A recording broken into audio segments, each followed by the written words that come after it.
It's definitely something like what you talk about, like the mental aspect of it, kind of the chess game within the game is something that it's a different part of the game that I've really fallen in love with. It's Yeah. almost like you feel like you're battling the defensive coordinator sometimes. Like if Yeah. we're playing like the Vikings and I see Harrison Smith on the line of scrimmage and I guess right and he's actually the deep safety, like it's like a let's go, you know? Yeah. And then meanwhile I got to block a freak show like you as I'm trying to do Oh, that. So there's a okay. lot there's a lot going on.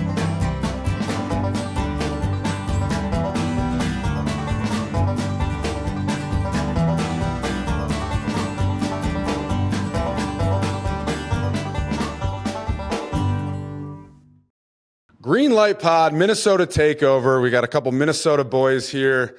Beau Allen, the Butter King. I'm joined by Frank Ragnow, Minnesota's finest. Frank, thanks for coming on, man. No problem. Thanks for having me, man. Of course, yeah. So you told me that you are actually in our lovely home state of Minnesota at the moment. Soaking up the lovely Minnesota summers as long as I can until I head back to beautiful training camp. Yeah, man, it's the calm before the storm right now. When do you guys report? Like next week? Tuesday, yeah. Ooh, so you got a little bit of the Sunday scaries. Oh my gosh. No, I know you're excited and you've been working your ass off all off season and you're ready to go. But dude, I've been retired now for a couple of years, and if someone even says the C word around me, I get a little goosebumps. You know. Oh, oh. It's So crazy. I was at Panay Sewell's wedding this past weekend, and you know, we were all just kind of chatting about it, and it's crazy how everyone's just like, yeah, well, like you have that moment of time where you get that time off after vet camp, and then you have like the 4th of July, and you're like, oh, I'm free. Like I have some time before camp, and obviously like you keep training and you stay up to date with everything. And then the 4th hits, and you have a good time. Then after that, you look at the calendar. You're like, "Fuck! I got like yeah, 2 weeks. I got like here we 10 days." go. Here we go. Yeah. So I want to know what you've been getting up to. I follow you on Instagram and your outdoor page, and everything like that. Looks like you've been fishing a lot, man. Yeah, that's kind of the memo for me. Lots of fishing. We have a family cabin actually just north of International Falls in Canada Yep. that you can only Beautiful. get to by boat or plane, and no phone service, no electricity, all the good stuff. So Yeah. I spent a few weekends up there and then a week up there and really kind of grind to get my fix away from the world. Yeah. That's your grizzly man, right? Yeah, That's where you become grizzly man. that's it. That's where it was born. Yeah. I don't want to like dox your secret hidden cabin location, but I don't know if it's up near like Lake of the Woods, but I've been up there fishing a couple times, and it's beautiful, man. First of all, the fishing is incredible. You feel like you don't have to. You're like, I'm not even trying that hard sometimes to catch some of the walleye and like the smallmouth bass and stuff like that. But like, yeah, it looks like you caught a big muskie as well. I've Yeah, never caught one. yeah, they're freaking sick. Literally, they call them the fish of 10,000 casts, and Right. it's real. You have to literally cast 10,000 times, but when you hook up, it's like the most rewarding feeling ever. And I Yeah. caught a big one, so that was pretty sweet. Is that like the premier catch that you had this summer, or is that? I went out to there's a place on Lake Superior. It's called Standard Rock. Mhm. They call it the loneliest place in the world. It's like 44 miles offshore, and it's a lighthouse with a bunch of reefs and reefs or reefs. Whoa, reefs. Reef? Let's go reefs. Reef? Let's go Yeah, reefs. we're really smart on this podcast, But bro. anyway, there's a bunch of reefs, and like you can only get there like 10 days out of the year because of the wind and everything. So we got out there Mhm. one day, and I caught a pretty big lake trout, and that's pretty Oh, cool. epic. Yeah, that's awesome, man. I'll have to check that out. Well, Yeah. it sounds like you've been enjoying the calm before the storm before camp here. I'm sorry, but we got to talk camp a little bit. I'm not going to lie, man. I'm a huge fan of like the Lions, the way your organization is run. I was actually in Detroit for the NFL draft, back here in the spring, which was really cool. I like Detroit, man. I think it's a cool city. It's got a lot of flavor to it. But I've always been curious with Dan Campbell being like kind of the guy that he is, the energy that he brings, the intensity, and being a former player, just kind of wondering how that translates into, like practice, especially fall camp, because he's got to be a guy that understands what camp is. And looking from the outside, it seems to me like he probably appreciates, the grind and physicality of camp. Yeah, he's like a good balance, man. He's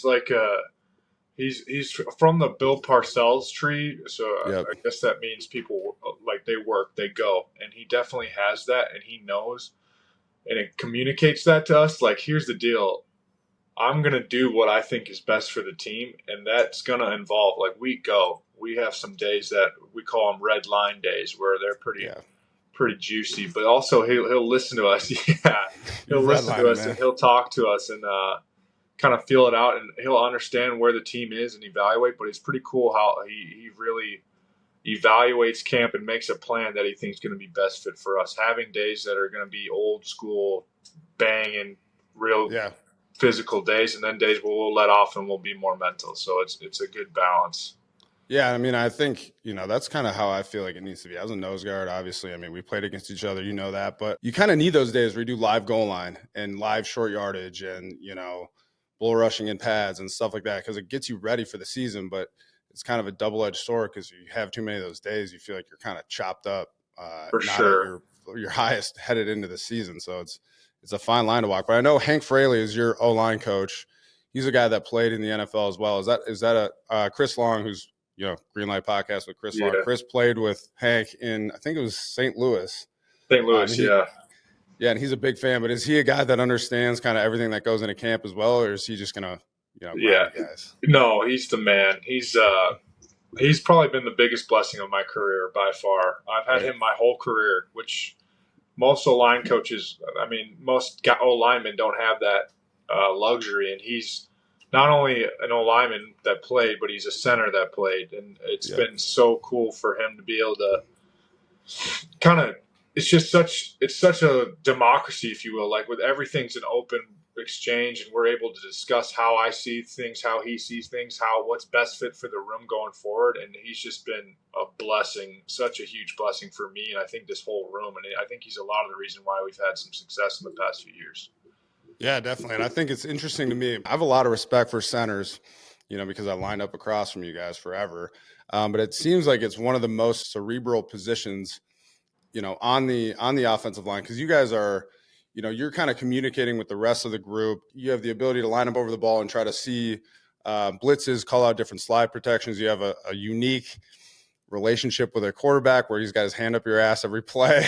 Have you seen the center position kind of evolve over your time? Because you're entering year 7, right? Has that position evolved for you over time? Or it's definitely something like what you talk about, like the mental aspect of it, kind of the chess game within the game, is something that it's a different part of the game that I've really fallen in love with. It's almost like you feel like you're battling the defensive coordinator sometimes. Like when we're playing like the Vikings and I see Harrison Smith on the line of scrimmage and I guess right, and he's actually the deep safety. Like, it's like, let's go, Yeah. And then meanwhile, I got to block a freak show like you as I'm trying to do that. So there's a lot going on. So it's a fun but very rewarding position.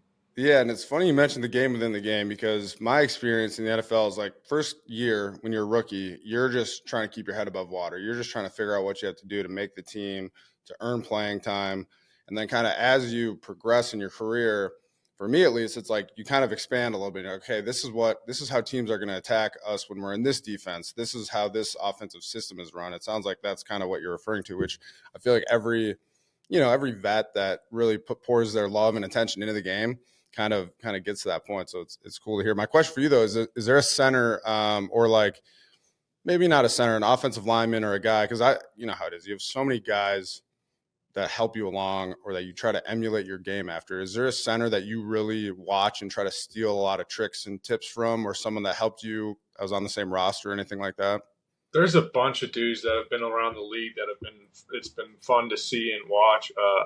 One guy that was kind of similar my size and stature, and I like the way it was Brandon Linder with the Jaguars. Yeah. He retired, but he was a great guy to watch.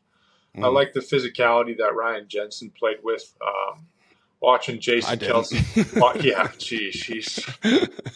Jason Kelsey pull, like he's basically a fullback out there, just incredible. And then there's a dude on the Saints, Eric McCoy, that I think he plays pretty dang good ball. So those are a lot of those guys I try to watch as much as I can, because all these guys are doing it their own unique way, and it's cool to pick up some things you can see from them.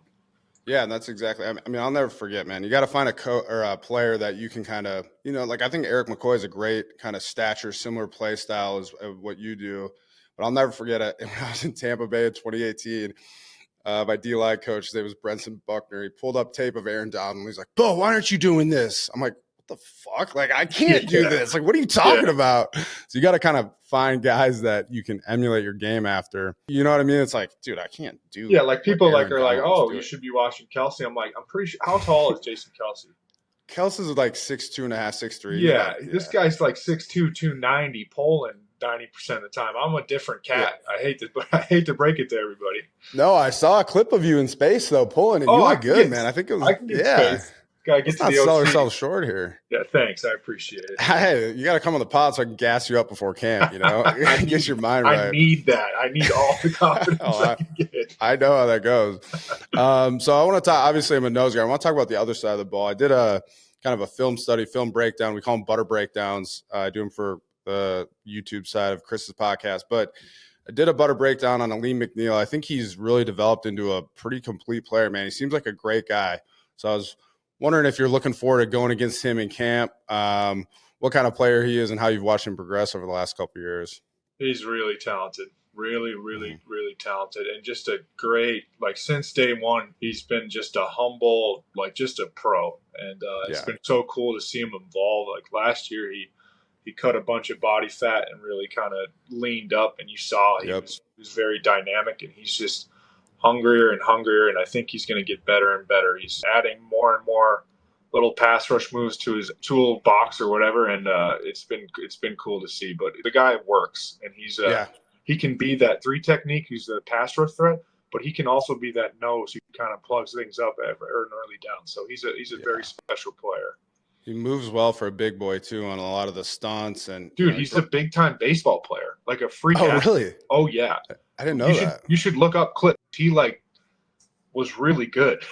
Sick. Yeah, I'm gonna check that out. We'll do a butter breakdown baseball edition. Check he's out. Like a freak show athlete, and he's a rapper. Like he's just a dude. Kind of everything he does is good. He seems like a great guy for the locker room too. Interesting cat. For sure.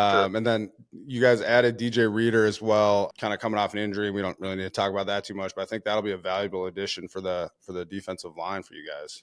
Yeah, I'm looking forward to seeing him. He's been a guy I've respected in this league for a while, and he just does it the right way. And everything I've heard about him as a person too has been phenomenal. So I'm excited to have him on the team. And then, the fact that he's just a really, really good football player. You put those two on the interior, it's going to be pretty cool. Yeah, and I'm sure you played against him when he was with the Bengals or whatever. I haven't played him. Oh, really?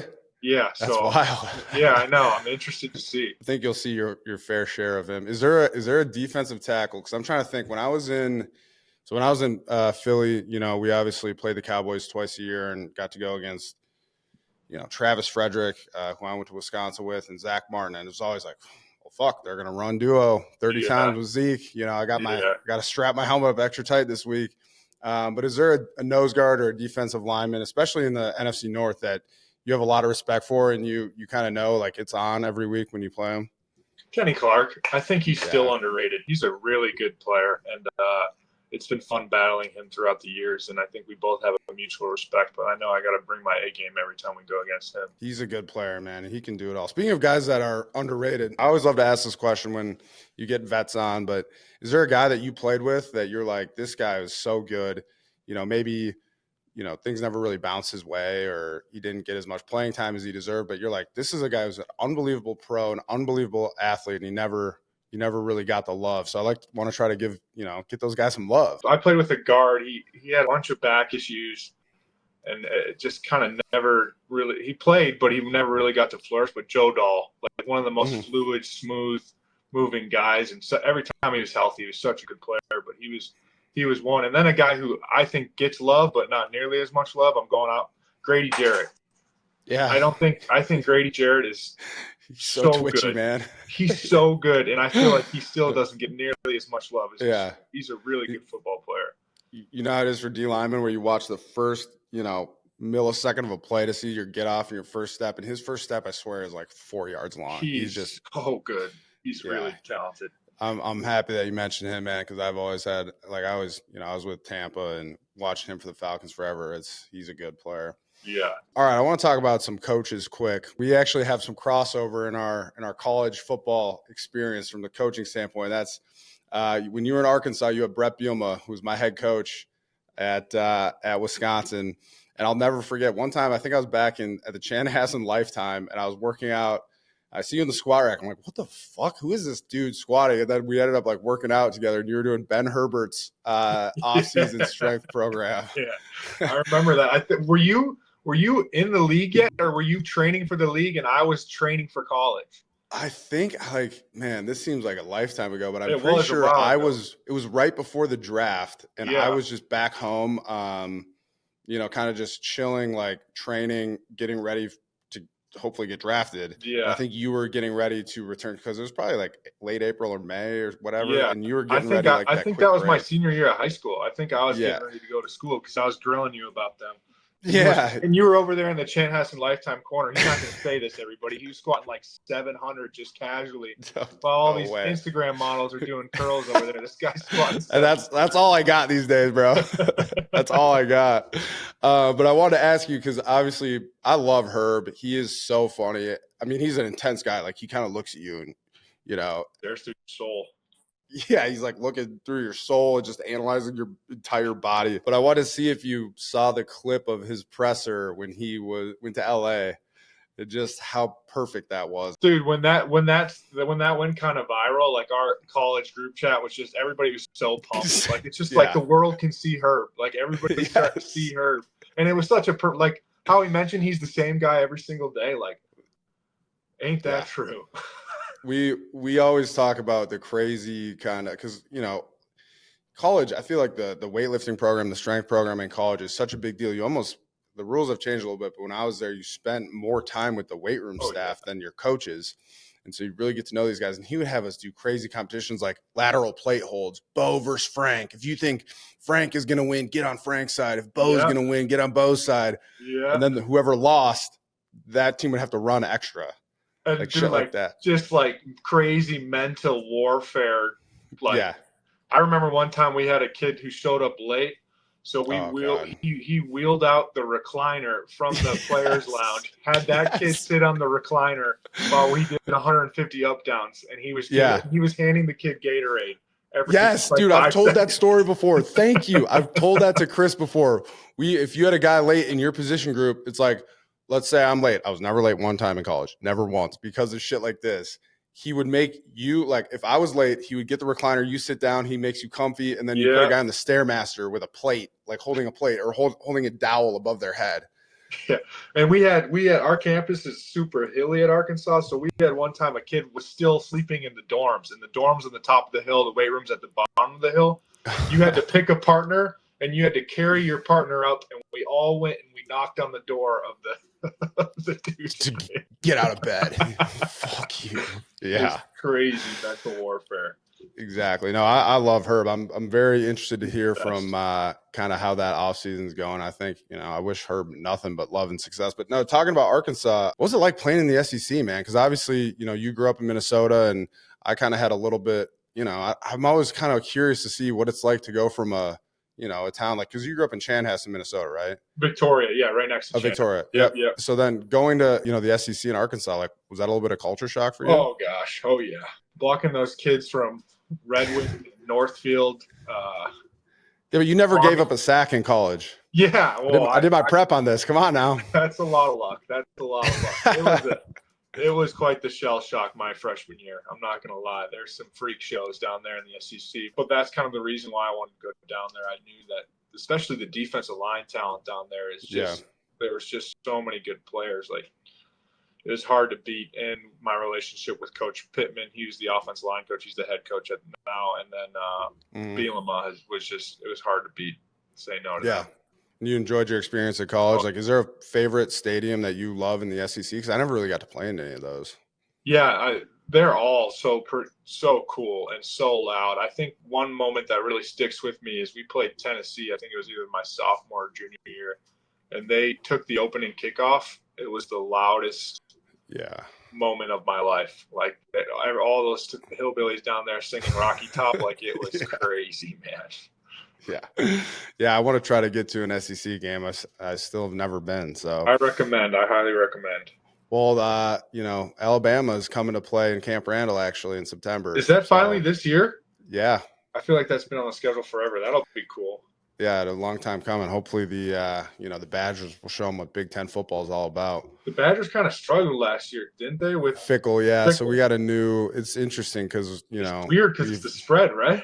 Yeah, exactly. We've had such a commitment to running the ball and, kind of developing big offensive linemen from Wisconsin and Minnesota and stuff like that. And now we're kind of transitioning into what I feel like is like the NIL era of flashy college football. And it's a little different than how we've run our program. So, hey, I'm a homer, though, for the Badgers. So I think Bucky's going to have a great year. But the Big Ten is – I don't even know which teams are in the Big Ten. I found out Washington joined the Big Ten this week. It's like – kind of sucks, but it is what it is. What's going on? So I want to talk real quick about going back to Detroit because I've randomly spent a lot of time in Detroit. Like I said, I was there for the draft. But I want to ask about the playoff atmosphere in Detroit because it seemed, you guys played Tampa. I used to play for the Bucks. I had Vita Vea on the podcast actually earlier this week. He was a huge, big friend of mine, literal big friend of mine. But he said the atmosphere, yeah, big boy. Holy cow. Yeah, he's a load. He said the atmosphere was amazing, though, in Detroit. So what was that game like? It's crazy because I feel like that game was absurd, but the Rams game before it was even more absurd. Really? Like the Rams game was like there was a buzz. Like people say there was a buzz. There was a buzz in the building like hours before kickoff, and it just was crazy. And then you got the Jared Goff chance and with Stanford coming back. It was just there was so much energy, and it felt like that whole game was like a rock concert. It was nuts. Yeah. And then you follow up that game too was intense. It was a good game, like a good battle. Two like incredible. I mean, that was my first time in the playoffs. So two just incredible home playoff games to start off with. Like it was really, really cool. Yeah, and I feel like the people of Detroit have just been dying for a playoff game. Yeah, and they're great. Like to see how they showed up and how they've stuck with us through. I mean, I've had some tough years with Detroit, and for them to stick through and now to see them be rewarded has been pretty special. Yeah, I feel like that really is kind of, you kind of take a look around before a game like that and you're like, let's go. Like we got here, here we are. Cool yeah. It's a very special thing. So listen, man, I mean, it's been great talking with you. I want to ask you a little bit about just, I'm trying to do a Minnesota pod. So Blake Cashman is another Minnesota local guy. He's going to come on later. Yep. So I'm going to ask him a bunch of questions, but I want to ask you just some very specific questions about Minnesota. Because, dude, I love Minnesota, and I feel like people don't get it. So slept on, right? They're like, oh, like, dude, I'll tell people from Minnesota, and it'll be like May or June. They'll be like, oh, how cold is it up there? I'm like, it's fucking 70 degrees. All right. Like, what are you talking about? And everybody who moves here, they don't leave. Exactly. I'm moving back, actually. I'm building a house in Minnesota. So we can, heck yeah, dude. Congrats. We can work out at the Chanhassen Lifetime. And no, that's been taken over. That's been taken over by influencers. You don't like that. Hey, I'm an influencer now, Frank. Oh, my bad. I'm the butter kid. No, I'm fucking with you. But I was wondering if you could, on the podcast earlier this week, one of my co-hosts or whatever was kind of shitting on Minnesota. So I gave him a Minnesota sales pitch where I was talking about all the great things Minnesota has to offer. I was wondering if you would be willing to give a kind of a little bit of a sales pitch on the great state of Minnesota. Not that we want people here that don't want to be here, but just if you could extol the virtues of our great state. Lake life. Yeah. Nobody understands it. It's different. It's different than you have such a appreciation for lake life because of the winters, and the lake life is so beautiful. It is. Yes. I mean, I'm biased. That's kind of all I do, but it is whether you're into fishing like me or wakeboarding, anything, like there's so many restaurants on the lake. It is just, that's Minnesota to me. Yeah. But I mean, there's lake life even in the winter, you can snowmobile on the lakes. My parents go cross country skiing on the lakes and then ice fishing. Like people don't understand ice fishing there's either. Like, we're not sitting here ice fishing outside over a hole. It's miserable. There's like towns, like little towns. Exactly. Some of the lakes up north, they've got bars on the lake. Yeah. I was telling this to one of my friends he's just getting into fishing. His name is Dr. Fax. He comes on Greenlight a lot, but ice fishing it's just an excuse to drink beer. And when we were in high school, like I said, we keep it pretty loose on this pod. the DNR is what's in charge of whatever's going on the lakes, not the local cops. So if you're an underage kid, it's not a bad place to go with your buddies. You know what I mean? Life hack. Yeah, exactly.